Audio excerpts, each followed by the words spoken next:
KBC Channel 1. In a world where news is ever-changing, staying informed is more important than ever. Join us every week on News Check, your go-to show for the latest in current affairs, breaking news and in-depth analysis. A warm welcome to KBC News Check. From politics to global events, we bring you content that matter to you. We're not just speaking about the governance and how we want to see it, but want to actually participate. Get your facts, hear from the experts, and really understand what is happening around you. We need to change our system first. You have Warrior alongside DJ D-Rage, the baddest, each and every Wednesday from 10 p.m. on the baddest, each and every Wednesday from 10 p.m. on KBC Channel 1 TV. Tunakuletea the biggest reggae party in 254 in a yard. Extra niceness of reggae music, extra dose of entertainment. When the thing is nice, we have to do it twice.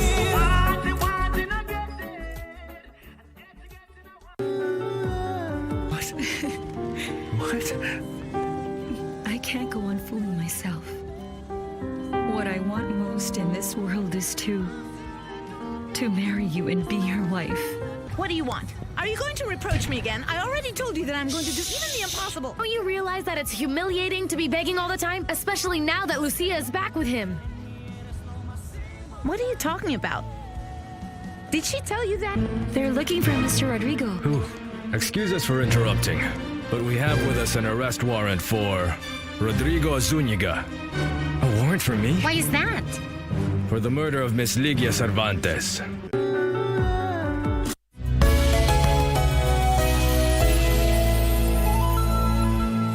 Usilie, ewe mwanadamu, usihadaike. Mtu akitoa chafya akasema alhamdulillah, basi mtume anafundisha, wewe umemsikia, unamwambia ya rahmakallah, na yeye anajibu ya hadiyakallah wa yuslihu balaka. Haya ni mafundisho ya bwana mtume sallallahu alayhi wasallam. Hapo ndio tunapata funzo kwamba kiongozi hapaswi kupuuza rai za watu wake. Hata kama wewe ni kiongozi, pendelea kusikiza rai za watu. وتكون جبال كالإحم المنفوش فأما من ثقلت موازينه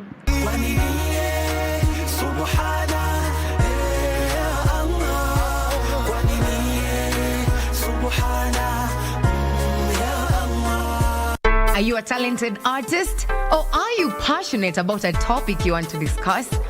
But money can be very hard to find for an upcoming artist. Don't worry, Studio Mashinani has got your back. Sign up on ajira.co.ke to book a session with your music and video producers across the country. Work on your music, jingles, spoken words, and even podcasts to realize your dream, all for free. Studio Mashinani, Radani Talent. We want to discuss something that is very, very key to all of us. Hope, purpose, and having a career that definitely fulfills you, and that is one of your dreams. Networking is simply making friends, not with a selfish motive. It's making friends where you're also giving. So how important is self-awareness when you're choosing your career? And for those who are struggling, if you don't know who you are, what you want out of life, what you enjoy, what are your non-negotiables, then you are going to end up in the wrong spaces.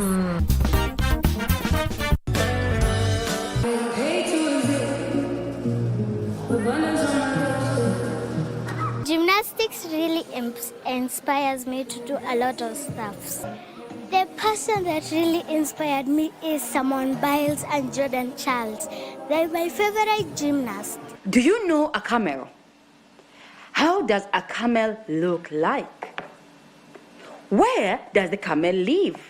Does it live on land or does it live in the water? Rollis Rex Larry Light. Rollis Rex Larry Light. Today I'll be making Oreo cookies for you.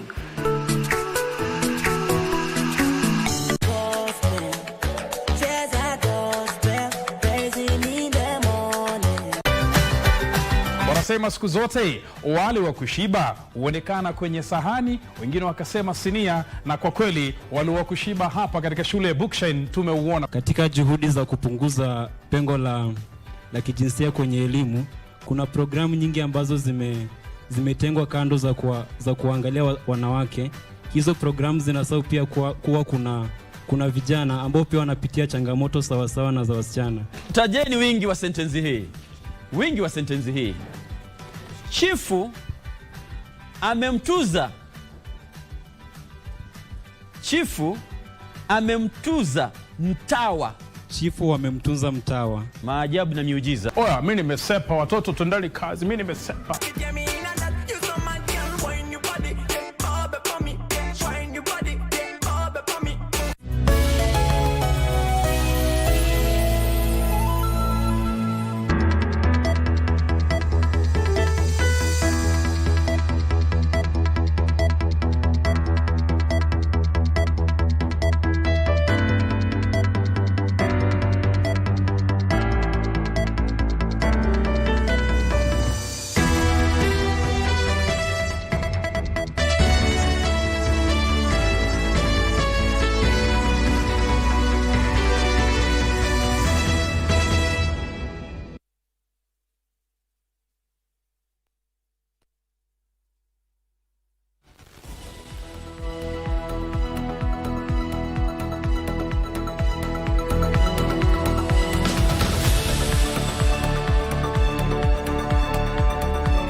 Good evening and welcome to Prime Edition. The retrieval of one more body from the South Sea building that collapsed just about less than a week ago concluded today, or rather concludes the exercise that has been ongoing, trying to recover at least 2 bodies that were stuck under the rubble. We have details lined up for you, including the latest stance by President William Ruto on alcohol and drug abuse. Welcome to Prime Edition. Here are tonight's highlights.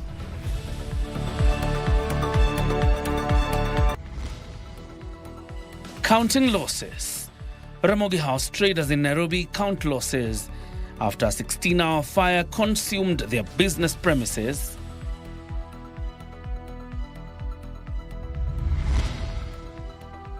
Second body retrieved. Search ends at the scene of collapsed South Sea building as another body is retrieved from the rubble. Mama Ida intervenes. Raila Odinga's widow calls for ceasefire following hostility within the ODM rank and file. And war on drugs. President Ruto orders accelerated national response to alcohol and drug abuse.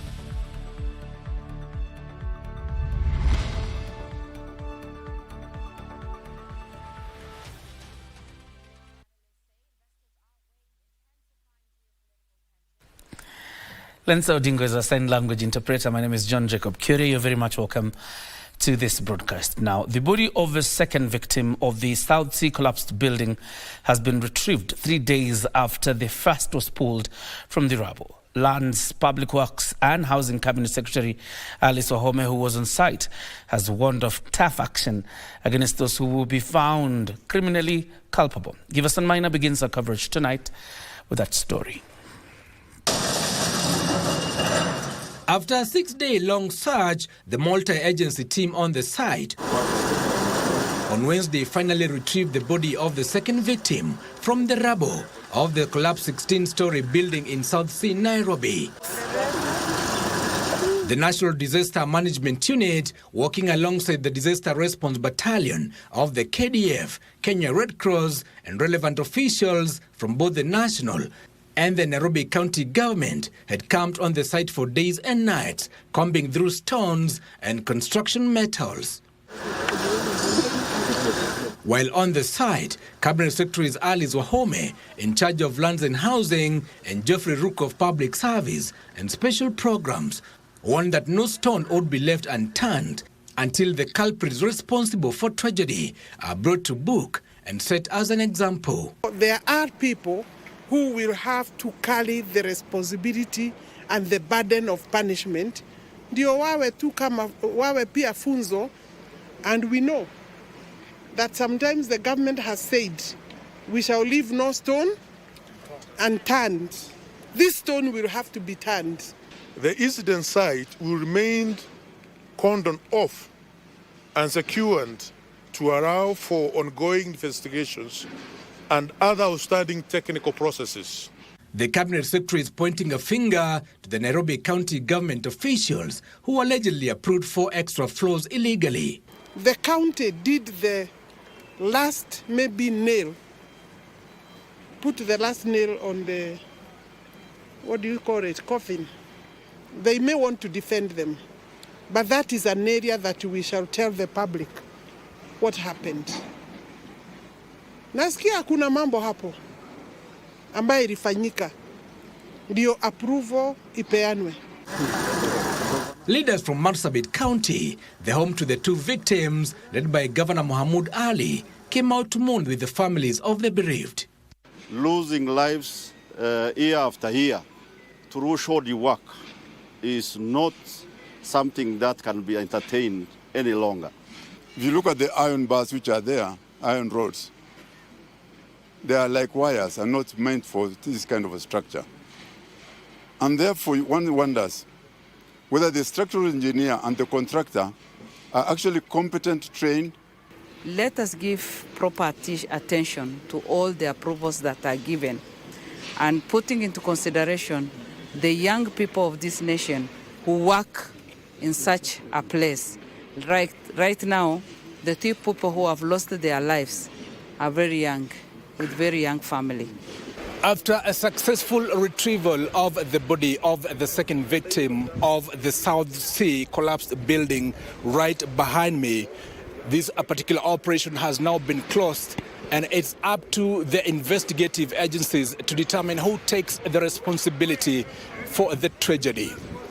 Giverson Minor, Prime Edition in South Sea, Nairobi.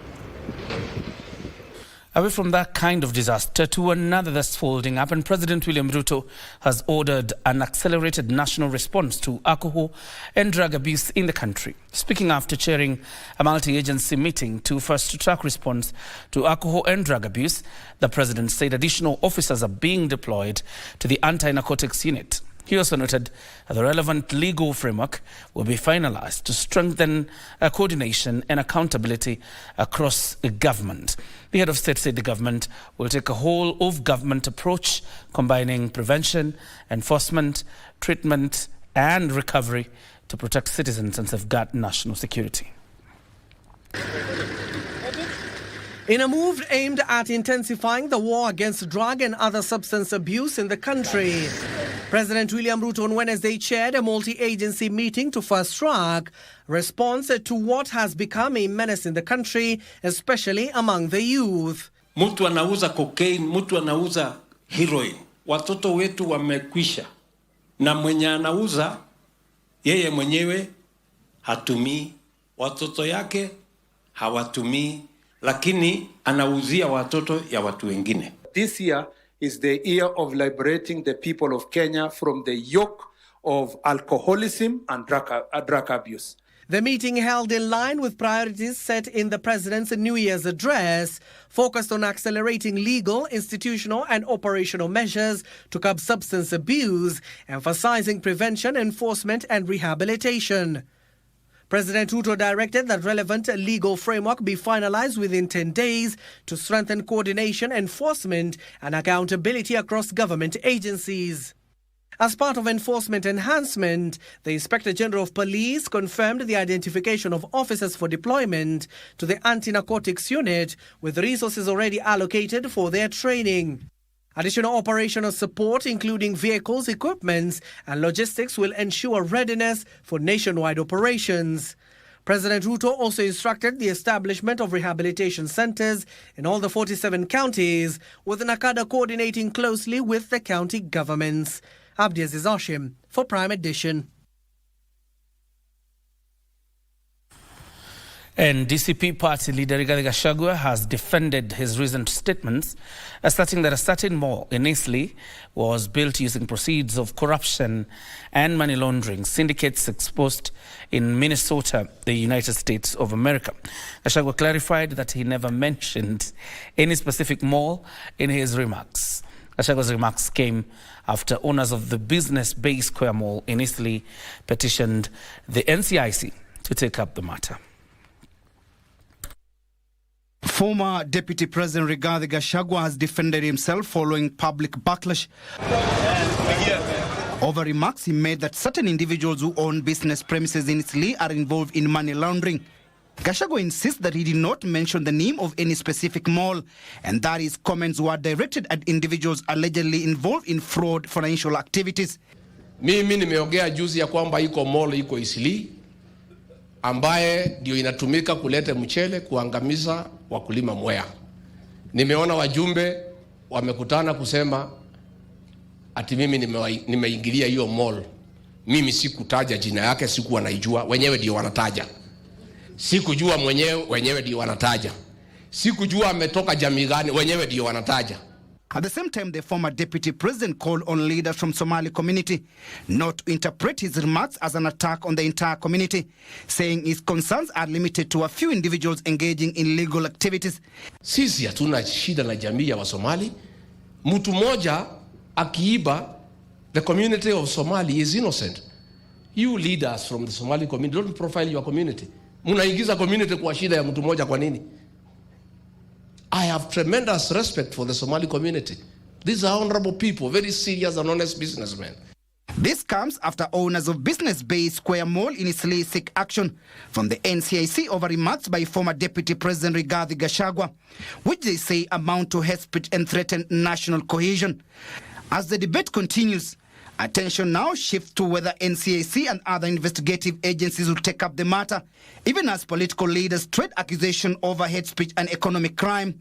He spoke in Kipipiri constituency, Nyandarua County, during the funeral service of the late John Muya Njoroge, the father of Kipipiri Member of Parliament Wanjiku Muya, the former Deputy President.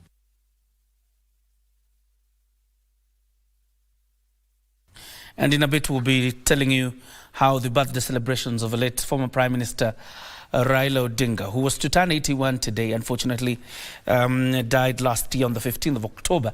But then again, members of the ODM party and those he worked closely with congregated to celebrate the life and times of the former Prime Minister. We'll be showing you pictures and times, of course, of the celebration a little bit later. But for now, a section of leaders allied to the United Opposition are expressing their waning confidence in the Independent Electoral and Boundaries Commission, or the IBC's capability to conduct free and fair elections in 2027. Speaking in Kipipiri, Nyandarua County, the leaders led by Wiper leader Kalonzo Musyoka and DAPK's Eugene Wamalwa accused the commission of a plot to use a smartmatic system to manipulate the elections in favor of President William Ruto.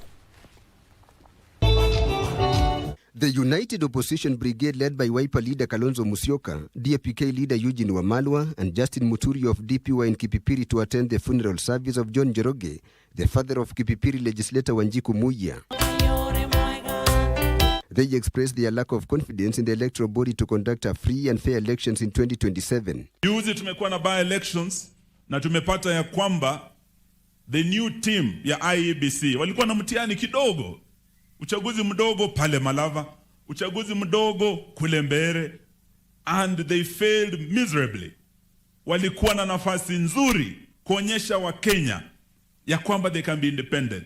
Weekend ya tarehe 5 na tarehe 6 ilikuwa Saturday and Sunday, mwezi wa 7 mwaka huu umepita. Jose Kamago na Hussein Marijan walikuwa nafanya nini State House the whole weekend? They called for reforms in the commission, faulting the smartmatic system as lacking in credibility and demanded for the termination of its contract. Local partner wa hii smartmatic tumegundua alikuwa ule mtu anaitwa sijui Abdullahi. That was just a front. One of those commissioners ndiye alikuwa local partner, na ndio sababu imeongezewa muda.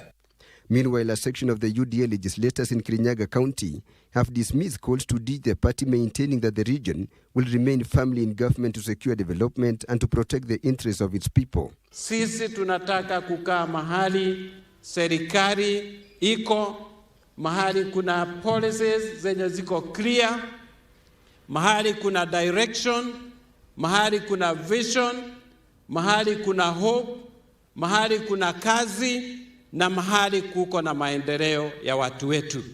Led by UDA County Coordinator and dear Member of Parliament George Kariuki, the leaders call on the area residents to remain united and loyal to the party, emphasizing that President William Ruto remains the only leader with a clear national vision.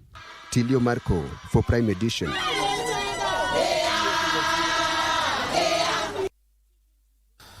Ndongo village in Gatundu, North Kiambu County is yet to come to terms with the loss of a catechist, his spouse, and their 2 young children who perished in a road crash in Karai area of Naivasha early this week. The deceased catechist James Njoroge is reported to have been driving his wife back to Gilgil, where she worked as a primary school teacher when the tragedy struck. Meanwhile, the National Police Service says it will mount targeted operations across the country and, of course, targeting black spots across the country. Road accidents have so far claimed 31 lives in the last 6 days of January this year. Asomba Mood engulfed Ndungu village in Gatundu North, Kiambu County, following the passing of James Njoroge Kabari, a catechist at St. Mary Catholic Church in Ridgeways, who perished alongside his wife Teresia Wanjiru and their 2 sons, Michael Kabari, aged 6, and 1-year-old John Mark Kabui. Hiyo habari mwasia ya Njoroge tulipokea na tukasikia tukiwa na huzuni sana, kwa sababu huyo mtoto Njoroge alikuwa mtoto wetu, mtoto tunampenda sana. Hata huyo mke yake tulikuwa tunampenda sana, hata hiyo watoto yake. The fatal accident occurred in Karai area, Naivasha, while they were on their way to Gilgil, Nakuru County.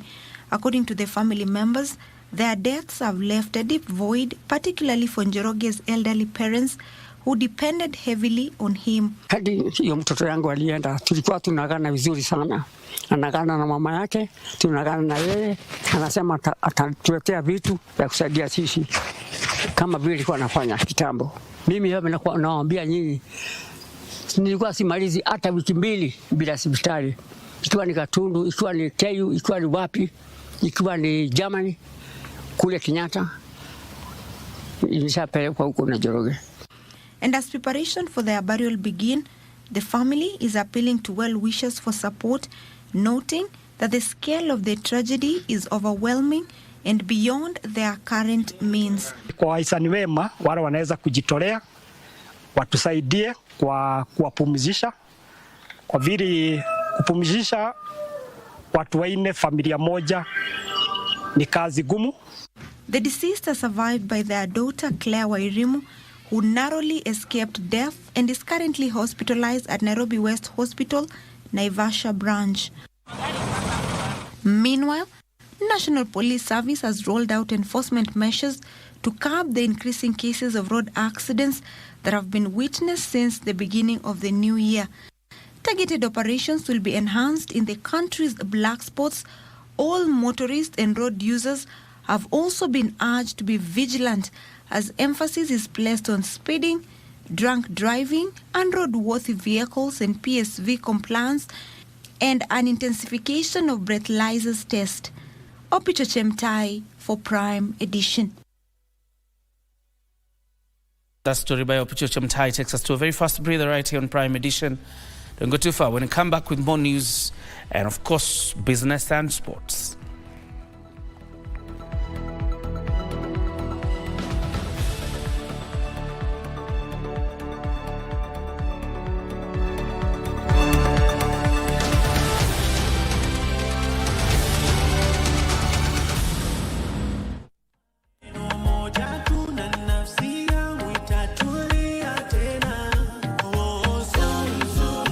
I'd ask you, what's one thing you personally do in January?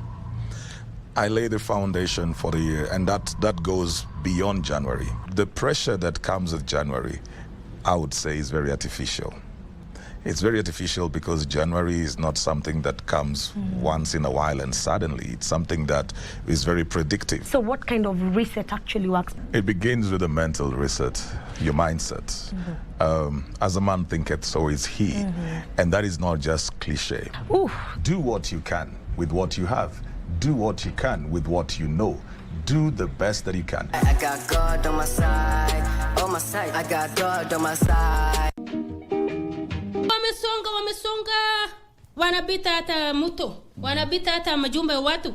Sasa ile kitu ilishtua wao, wakikuja kutoka juu hivi, walishtuka wako ndani ya Migori na wako ndani ya bedroom ya mtu. What about if I said that was the natural disaster which caused that your house to come down? He's actually playing with my feelings. You know that is serious. Si wewe nilisema kulikuwa na mtetemeko ya ardhi. Ulitetemesha nyumba yangu. Kama dunia ilikuwa inatetemeka, what did you expect? Kuna mahali tulikuhusia mikoti. Hapana. Very good. Kuna nyumba yako tulipomoa. Hapana. Kuna mahali sisi ulisikia tulitokea tukaona mtu tukafungwa. Si sasa ndio mimi alifunga nyinyi. Ndio nilirudi kujua kumbe hii watu ni ile wachimbaji migodi. Sawa, sio Nebukadnezar. Hapana. Hii ni watu tu goi.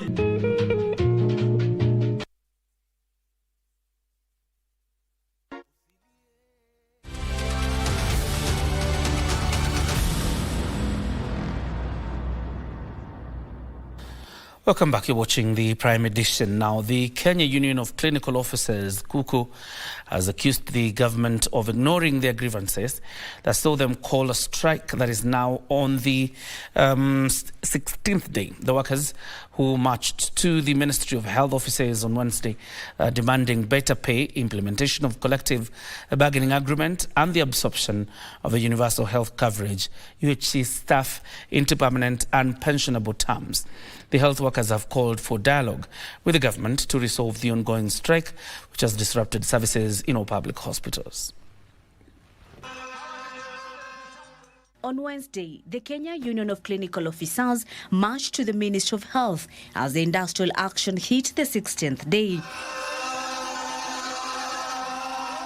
This comes as negotiations with the government remain stalled, a situation that has compromised service delivery in public hospitals across the country.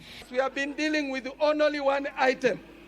The reason was that the SRC and Treasury had not made decision. But we are much aware that for the last 4 months, the SRC and the Treasury have made decision about what was still pending. One clause have taken us for more than 3 years. We presented our petition on 9. Though there is no officer who came to receive, we still served. But up to date, we do not have any response. And we have not been called for a meeting by either this ministry or the Council of Governors. The clinicians, led by their chairman Peterson Washira and Secretary General George Kibore, are decrying of lack of implementation of their collective bargaining agreement, signing of the return to work formula, payment of salaries arrears to global health staff, absorption of universal health workers to permanent and pensionable terms, among others. The SRC has improved the enumeration of national health workers, but they have left out the county government staffs. And I think these people are trained in the same college, they have the same skills, and they have the same knowledge. That is very discriminatory. There can never be UHC without healthcare workers. So, Bwana President, let your people walk the talk. You promised to confirm 7,514 UHC healthcare workers, but that has not been implemented. The agreement that they have made with the union and also healthcare workers at national and also at the counties. It is quite unfortunate that we are here now doing demonstration. Kenyans are left out without any form of treatment. The stalemate has stretched the capacity of other medics in hospitals and is impacting health outcomes in public hospitals. And these cases of misdiagnosis, do not emanate from the fact that these clinic officers are not qualified. It is because of occupational fatigue. According to documents of this ministry, as we stand here today, we are supposed to have 24,000 clinic officers in the public health system. As we stand here, we only have around 6,500. So one clinic officer has to see patients for 4 clinic officers. Clinical interns have also lamented lack of supervisors as their superiors remain out of office, compromising the safety of patients. We are not like all these other cadres or departments whereby you will confuse something and you will delete something from the computer or you rarua that karatasi. At the end of the day, when we make mistakes, people die. People die when we make mistakes. We need supervision, and this supervision cannot be done if our people are on strike. The union leaders have called on Health Cabinet Secretary Aden Duale to urgently convene a meeting to end the stalemate. Kasicha Namasha, Prime Edition. Of course, this comes even as the County Government Workers Union has given the Council of Governors and the Salaries and Remuneration Commission, SRC, 7 days to include the county employees in the new salary review plans, failure to which they will call for an industrial strike, or rather the end of services across the 47 counties. The Union Secretary General, that is Robert Duba, accused the Council of Governors of continuously playing politics with the wages of county workers. The union now questions why the county government workers were left out in the recent salary review by SRC. The approval for a review of basic salary and leave allowances for civil servants by the Salaries and Remuneration Commission appears to rub the county workers wrongly as they now decry exclusion in the increment. We suspect we are reaching a time in the history of this country where wages and salaries are being used for politics. It's a tragedy where county governors wants to say, if I don't pay my people, it's not my business. The backlash will be on the national government, not on us. They are the ones who are not giving us the money. The County Government Workers Union Secretary General Robert Duba accused the Council of Governors of continuously ignoring advisories from the Salaries and Remuneration Commission to allocate funds for salary increments for county workers. The union now demands the governors to declare how they utilize the funds the SRC previously advised them to allocate for salary increase. While the SRC bears the constitutional responsibility for remuneration policy, the Council of Governors stands equally guilty of administrative sabotage.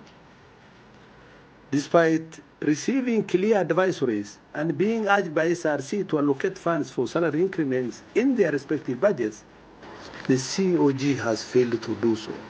The union also wants the Salaries and Remuneration Commission to issue a backdated implementation framework for new salaries for county workers. Take notice, therefore, failure to address these grievances. This is to the Council of Governors. To address these grievances and provide a clear roadmap for implementation of these 7 days, we leave the union with no option but to escalate this matter and initiate national industrial action. The review, which covers basic salary and key allowances, will be backdated to July 2025, meaning civil servants will receive arrears for the past 6 months. Gishoki Washira, Prime Edition. Some heartbreaking news here, and traders at the Ramogi House along Nairobi's Luthuli Avenue are counting losses amounting to millions of shillings after a fire that broke out last evening consumed their property.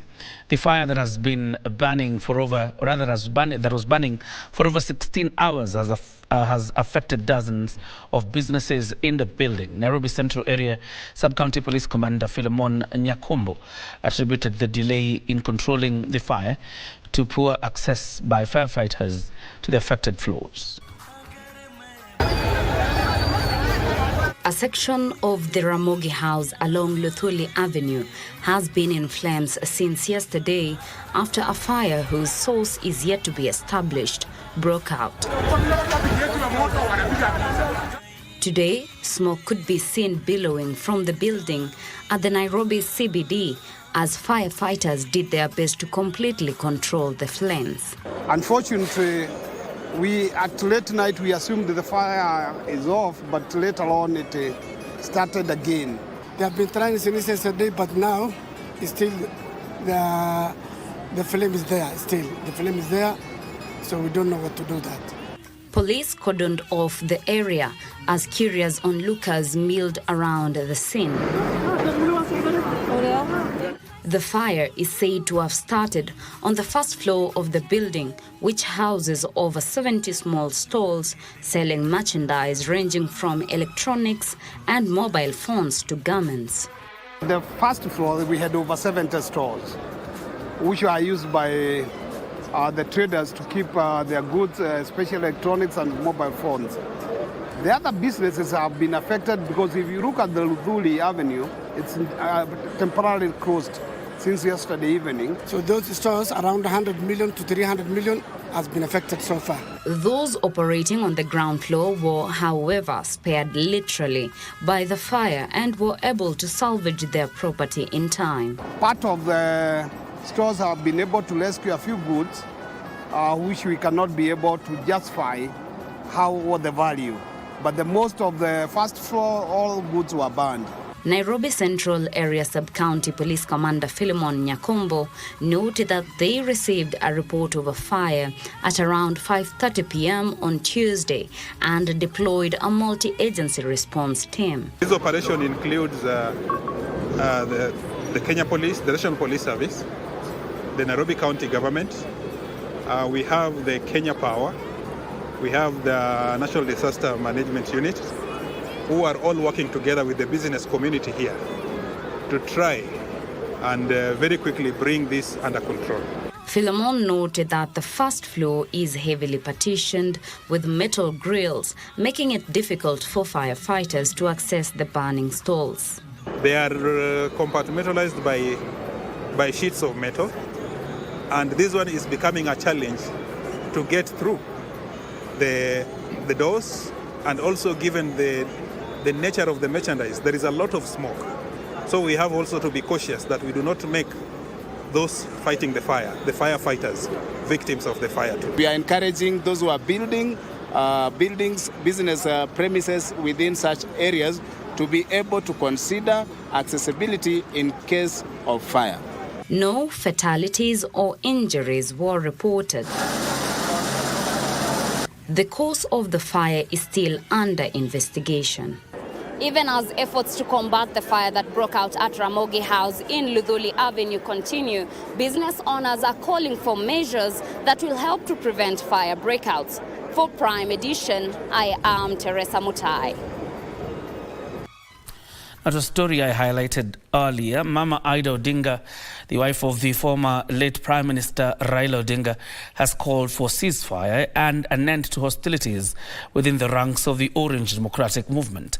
In what appears to be her pronounced role in the party post Raila's leadership of the ODM party, Mama Ida called on those leading the party to reflect deeply and sincerely on Raila's dream for the party and the country. This even as a section of the party leadership continued to insist that the party would only back President William Ruto and his re-election bid.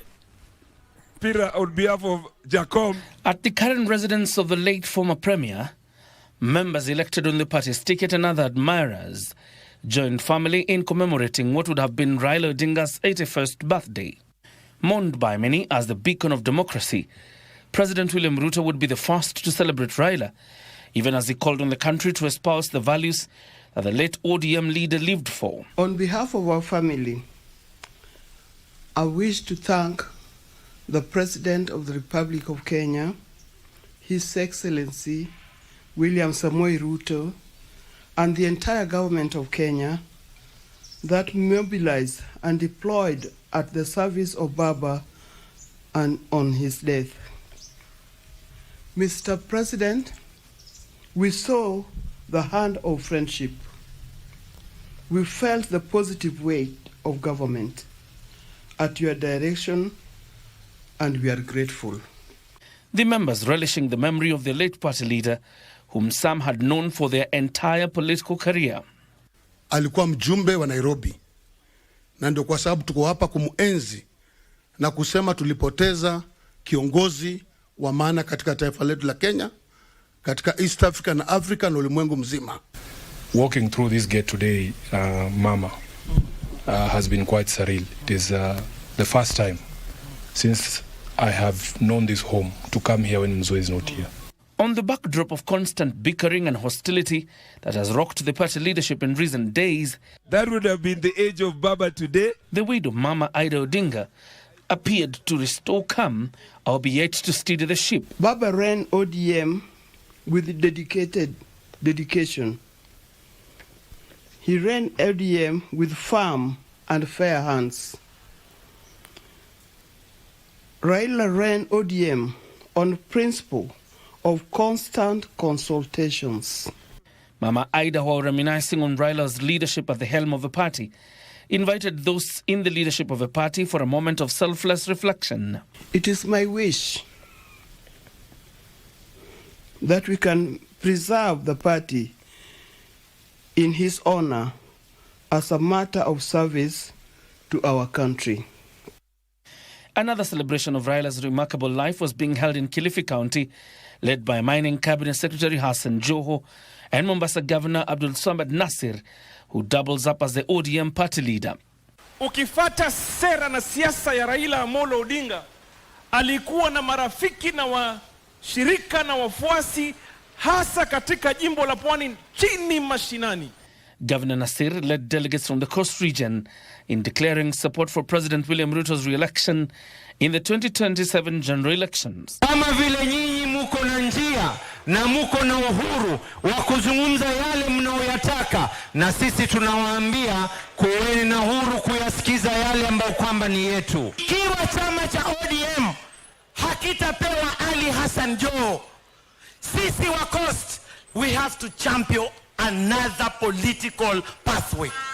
CS Joho also came to the defense of the ODM Director of Elections and Minority Leader Junet Mohammed over claims of the disappearance of 500 million shillings meant to pay party agents in the 2022 general elections. Sisi hatukuwa wafuasi tu wa Raila Odinga.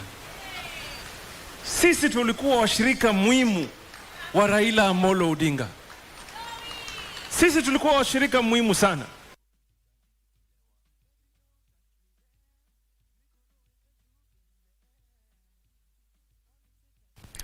And may the soul of the Right Honorable Raila Amolo Odinga continue resting in peace. Obviously today he would be 81, that is if he was living amongst us. But then again, he rested last year in the month of October. To move this forward, schools at Guitembe and Angata Barikoi along the Narok-Migori border remain closed following a long-running border dispute that has fueled tension in the area. Parents, learners and teachers say they now find themselves torn between schooling and guarding their homes to prevent frequent attacks that have intensified along the border area. Timothy Kipnusu with a report. 3 days since schools reopened for the first time, learners in Gitwembe and Angata Barakoi along the Narok-Migori border are yet to set their foot in their classrooms.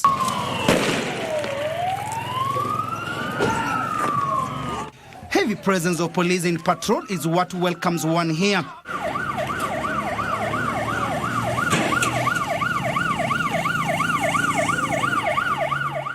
Angata Barikoi, one of the busiest border towns, remains deserted. In the recent flare-ups in the area, 7 people were left dead and 1,000 displaced. Waume zetu wanauawa kama juzi mume wangu aliuawa, sina amani. Na serikali ipo, kesho na kesho kutwa serikali inakuja wanataka kura. Kama wamemaliza makura zote tutapeana nini? Unajua wakati marisasi inapigwa hapa, hakuna kujali kwamba ile ni shule wala ile ni nini. Marisasi inalia kila mahali. One of the elders here narrates to us how he was attacked and shot by armed gangs. He says the situation still remains dire. Kwa sababu kama mimi wamenipiga risasi, huyu DC alituma askari akakuja akanipiga risasi kwa tumbo hapa.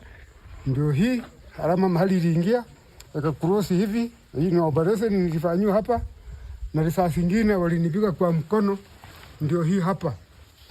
Classrooms that should be filled with pupils and hosting lessons in the new calendar year are deserted.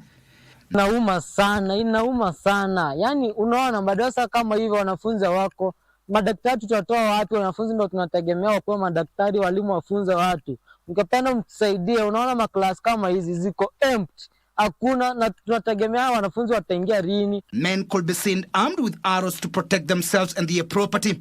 Watoto wametoroka. Wengine wametorokea kwa jamii zao Tanzania, wengine wako hapa Kenya. Hawa watoto wataenda shuleni kwa sababu pia wengi wao wameweza kujihami ili waweze kulinda maboma yao ama waweze kulinda, kwa sababu marisasi yanalia kutoka asubuhi mpaka jioni. Parents, learners and teachers say they now find themselves torn between schooling and guarding their homes to prevent frequent attacks that have intensified along the border area. Sahi walimu wetu wangekuwa wamekuja kwa sababu wanatoka sehemu mbalimbali wanakuja. Lakini sahi hakuna walimu hapa. Wameokopa kwa sababu ya pita. Amani imekosa. Kile tusaidieni. Tusaidieni jamani. Kwani sisi si wa Kenya.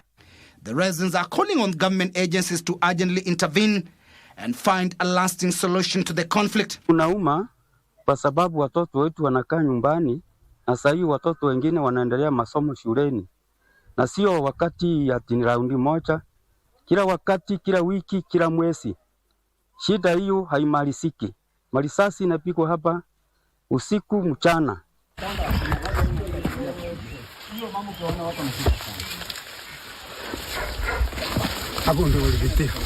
The land wrangles between two communities residing along the border dates back decades to the pre-independence era. Timothy Kipnusu for Prime Edition.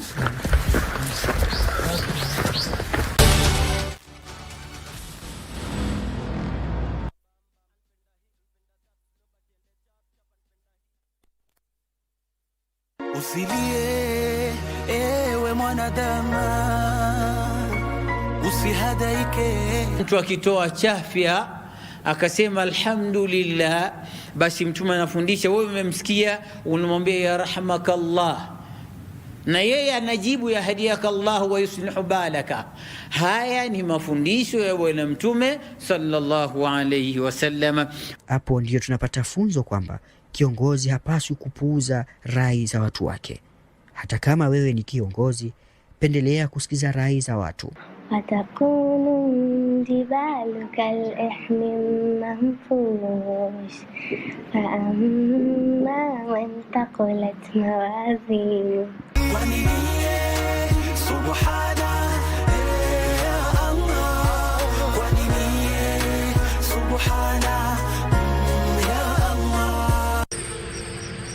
Kwenye Mkulima wiki hii tunaangazia usafiri kutumia waterbus huko Busia, na vilevile kuwafuga samaki kwenye vidimbwi na kuwazalisha watoto wa samaki.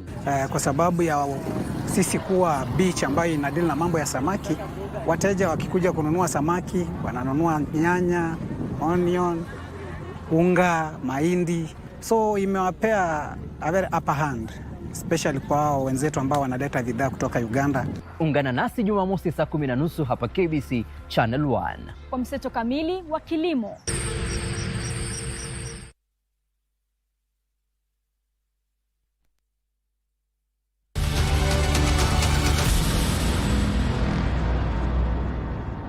Welcome back. You're still watching the Prime Edition. One person has been killed while another was seriously injured following an early morning attack in Momboni of Machakos County. Residents say the area has witnessed similar incidents in the past and are now calling on security agencies to strengthen patrols and work closely with community policing groups to enhance safety. These and other stories on our compiled County News Wrap. A night guard was killed on the spot while his colleagues sustained serious injuries after they were attacked by suspected thugs at Kwangongo area in Mumbini, Machakos town constituency. The thugs had invaded a shop when the watchman confronted them. The thugs, however, turned on the guard, killing him on the spot. Hicho kisa iko mikononi mwa polisi, wanafanya uchunguzi kulingana na kazi ya polisi vile inahitajika na kuangalia waliotekeleza hiyo kazi mbaya, hiyo maneno ya uhalifu wa kumuumiza watchman na kuua hata mwingine. Hivyo ni kusema wananchi watulie, serikali itaendelea kushughulikia na kuingilia ipasavyo. Aswa hizi vitendo zimekuwa mingi hapa Machakos, sababu ukiangalia kutoka 24th, huyu ni mtu wa 6 hapa Machakos sahi, kwa wale wenye wameuawa. And in Siaya County, an education expert has urged the government to address challenges facing the competency-based education curriculum instead of reverting to the 844 system. Where people who don't know what they're doing, they should have piloted. Change in education is not cheap. It is expensive. If you're not ready, don't try. Also in Nyeri, Education Director Sabina Aroni assured parents that schools are fully prepared to receive grade 10 learners and said any placement challenges, including students assigned to distant day schools, can be resolved through county and sub-county education offices. Some of these applications went through and some did not. The reason being that the schools have a capacity. And if the school has a capacity, even if very many learners still want to apply to go to that school, it's not possible to have them admitted there. And in Kirinyaga County, community health promoters are raising concern over improper disposal of diapers, calling on both national and county government to enforce a strict waste management regulation to enhance garbage collection. Ngiomba serikali kuu na serikali ya county watafutie njia ama mbinu ambao wanaweza kuwa wanaleta tank, wakitumia wale wamama wakitumia watakuwa wanaweka pale, ndio lori ya kuokota inakuja inaokota inapeleka ina dump site. Still in Kirinyaga County, an economic stimulus package market worth 310 million shillings is under construction in Kagio town as it stands 60% completed. The two-story facility is expected to accommodate over 1,000 traders and include an ICT hub for the youth. The project has helped the community since most of the people who are providing labor in the construction projects come from within. Finally, in Kitui County, residents in some part of Kitui County are protesting over the alleged restriction of access to water by Kiambere Mwingi Water and Sanitation Company Kimwasco after taking over the Ngomeni Rock water catchment without public participation. Na saa hii tuko na miezi miwili hatujaona maji. Kila kioski, hakuna kioski iko na maji, hakuna nini na sisi tumetosheka na hiyo shida. Kwa hivyo tunaomba gavana mahali uko ujue ya kwamba watu wa Ngomeni tumekataa Kimwasco, tunataka maji yetu irutishwe kwa komiti ya water users ya Ngomeni. Reporting for Prime Edition, I'm Aaron Marie. Time for us now to get into business, and a section of small-scale farmers in Kisumu County have started a seed bank project in efforts to preserve indigenous seeds that are facing extinction. The women-owned Kabudi Agro-Community Seed Bank collects indigenous seeds from farmers to ensure crops that can adapt to the region's ecosystem are preserved to promote food security. The High Court declared some sections of the seed law unconstitutional, terming it as an infringement to farmers' rights. The seed law barred farmers from saving, sharing and selling indigenous seeds. Kabudi Agro-Community Seed Bank has taken advantage of the ruling to increase its seed preservation activities. The seed bank currently serves 108 community members who exchange and trade indigenous seeds. Community is helping the seed bank also in seed multiplication because we have a lot of crops here and like many crops and many varieties. that we might not be able to multiply. So we are also using community to help us multiply. Alliance of Biodiversity International and SEAT trains farmers on seed conservation and regularly visit their farms to access seed performance. If someone takes the seed, we work with that farmer. We go to the farm, we teach them, we see how the farm is going. Seeds stored in the bank are of high quality, free from pests and diseases. Carlos Fada, lead researcher at the Alliance, says there is need for a new seed law that recognizes and enables farmers and community seed banks to sell seeds legally. Seeds that the farmers produce are of the highest standard. We don't have them certified by KBC because there are no provisions in Kenya for doing so. But for example, in Uganda, the farmers that produce the community seed banks, they also are registered and certified by the regulatory authority in Uganda to actually produce seeds for the company. Apart from selling, the group also loans indigenous seeds to farmers, with the group urging the government to create frameworks to register seed banks across the country to help commercialize indigenous seed venture. Community seed bank, one of the other benefits of the community seed banks is that allows farmers to decide by themselves what they want to grow and what they want to eat. We wanted, if we can even get a platform whereby we connect ourselves to the companies, because we wanted to produce in large scale so that we can sell. You know, for instance, these seeds are very expensive.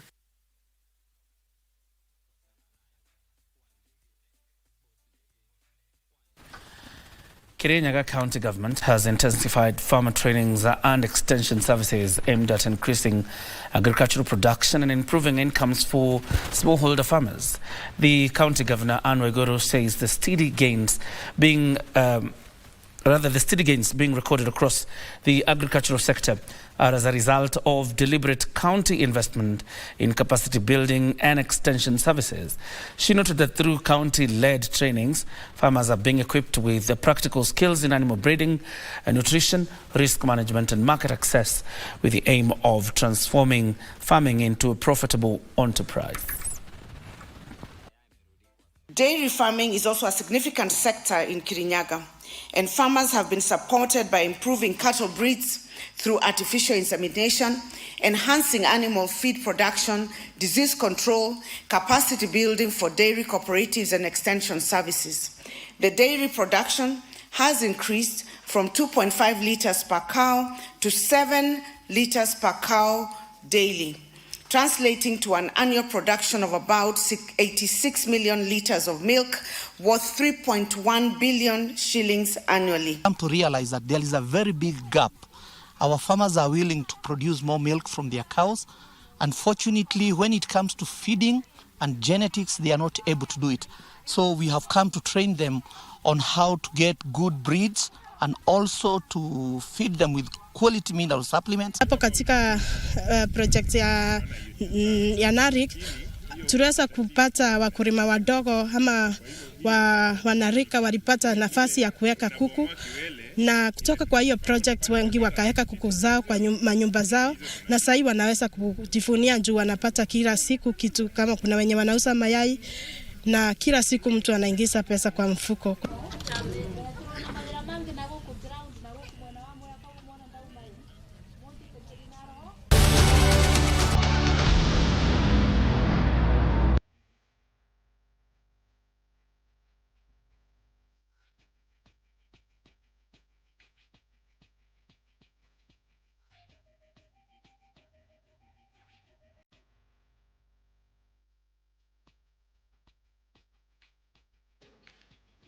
Waridano.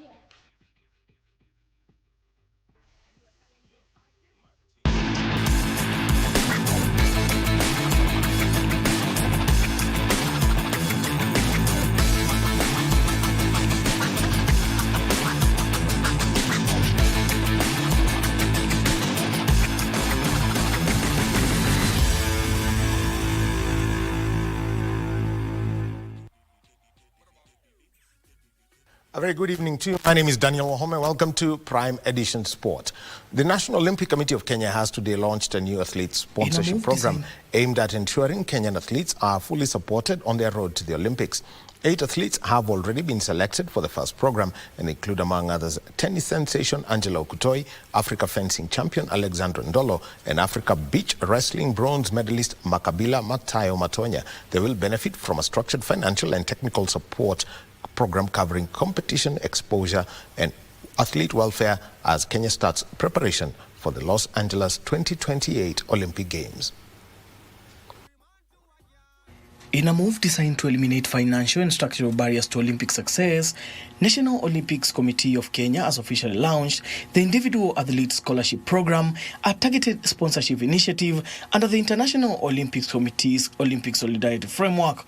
Speaking during the launch, National Olympics of Kenya President Shadrack Maluki emphasized that while Kenya has never lacked talent, modern Olympic success now requires a deliberate investment, early planning, and sustained support. And these scholarships mean a lot to these athletes because they pave the way to the pathway program to the LA 2028.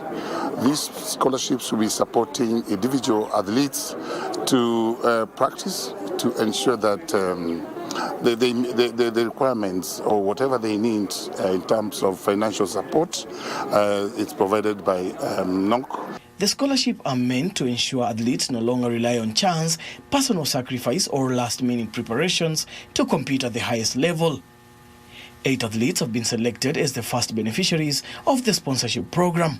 They include Angela Okutoi, Priscilla Wangoi, Joshua Amonga Mboya, Juliana Anyango Ongonga, Haniel Maindi, Alexander Ndolo, Mahabila Matayo, and Sarah Faustina Mose. I know this scholarship is going to help me towards preparation to LA 2028, and I'm really going to work hard to qualify this time and to bring medals as well. So my preparation as of now has started, and I have a tournament now as we speak. So I'm really trying to improve my ranking points, to see myself qualify with the ranking and not being able to go to All African Games. But I'm just happy, and thank you again. With Los Angeles 2028 now firmly in focus, NOC says the scholarship program marks the beginning of a new era of structured Olympics preparations, one designed to ensure Team Kenya arrives at the Games confident, competitive, and fully supported. Kenyan tennis star Angela Okutoi started her Week 2 campaign at the ITF World Women's W35 Tour with a convincing 6-love, 6-1 win over India's Soumya Vick in the first round of the women's singles at the Parkland Sports Club. Okutoi, who won the Week 1 competition on Sunday, will face Egyptian 5th seed Lamis Al Hussein Abdelaziz in the second round of the competition on Thursday. Aziz defeated Austria's Stephanie Auer 6-2, 6-2 in the first round. In the doubles, Okutoi partnered with Demi Tran of the Netherlands to defeat the duo of Samiksha Shroff and Prisha Vyas 6-2, 6-1 to advance to the quarterfinals. Okutoi and Tran, who are the top seeds in the doubles, will face Abhi Lashabista and Mikola Slavatori on Thursday afternoon.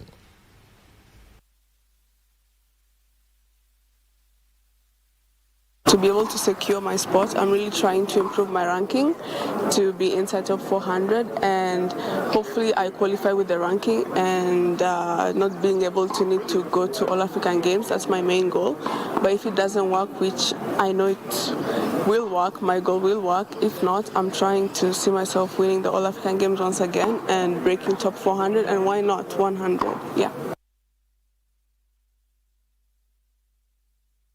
An unfortunate own goal by Michael Karamor and a second by Kelly Okonji gifted AFC Leopards a 2-0 win over Nairobi United in the only FKF Premier League match of the day to move them to the top of the table. Leopards had dropped down to third after Gor Mahia's 4-1 win over Kariobangi Sharks yesterday, but they have now moved to the top on 27 points, 1 point above their bitter rivals Gor Mahia. Their own goal came in the 20th minute of the game, with the second being added in the 70th minute to leave Nairobi United in 9th position on 19 points, 6 above the relegation zone. Leopards will play 4th place Tusker FC on Saturday, while Nairobi United, searching for their 7th win of the season, will take on Ulinzi Stars on Sunday. Anaicheza pembeni Julius Masaba. Maseven. Bebeto ametoka kwanza. Kelly. Boniface Kweyu. Samuel Senyonjo. Kelly Okonji Madada amejitangulizia.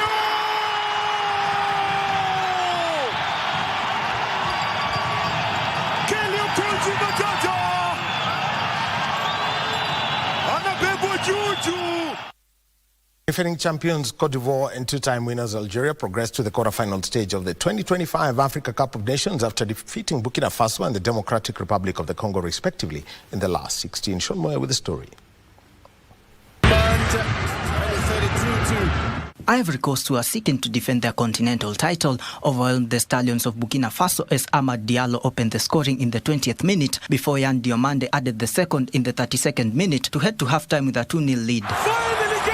Substitute Bazumana Toure scored the third late in the second half to seal the victory. Ivory Coast will now face the Pharaohs of Egypt in the quarterfinals on Saturday. In the other last 16 match, DR Congo held the Desert Foxes of Algeria to a goalless draw in regular time before Adil Bulbina's Tana in the 119th minute sealed the victory for Algeria to set up a quarterfinal clash against Nigeria. Bulbina to surely settle this game from Algeria.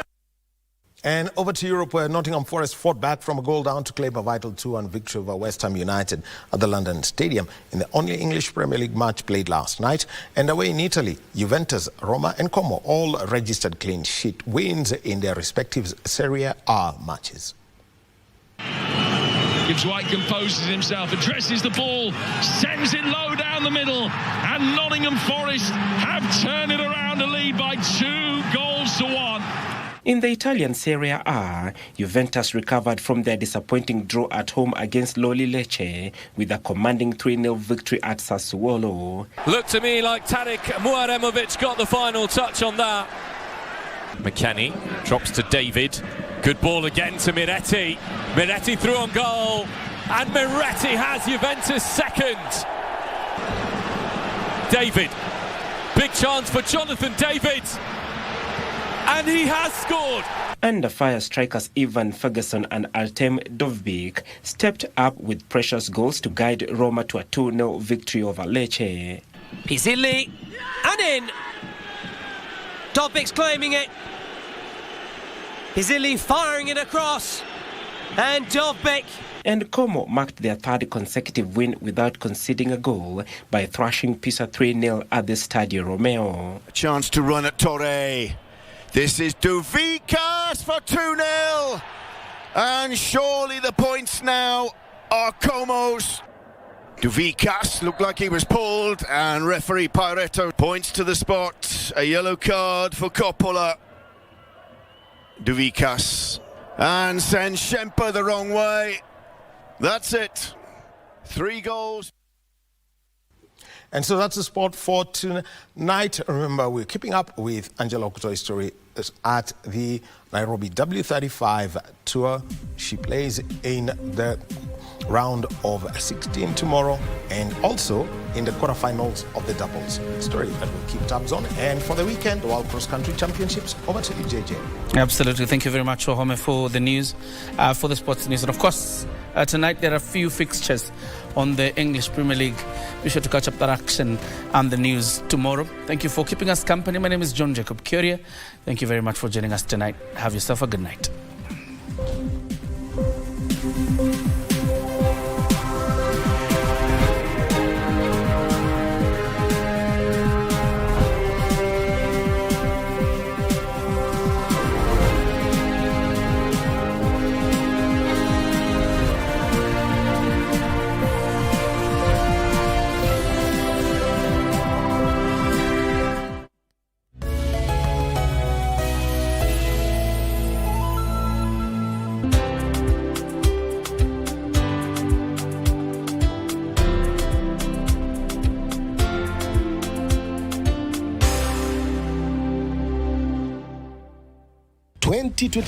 Imekamilika. 2026 tunaingia na matarajio mema ya kumiliki shamba, nyumba, magari na zawadi zingine nyingi kupitia usaidizi na kucheza kwako. Familia yote ya Tushinde tunawatakia kila laheri na mwaka huu uwe mwaka wako wa baraka, bahati, afya njema na mafanikio.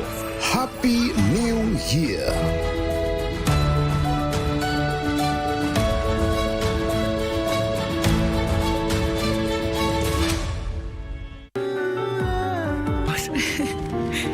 But I can't go on fooling myself. What I want most in this world is to marry you and be your wife. What do you want? Are you going to reproach me again? I already told you that I'm going to do even the impossible. Don't you realize that it's humiliating to be begging all the time, especially now that Lucia is back with him? What are you talking about? Did she tell you that? They're looking for Mr. Rodrigo. Excuse us for interrupting, but we have with us an arrest warrant for Rodrigo Zúñiga. A warrant for me? Why is that? For the murder of Miss Ligia Cervantes.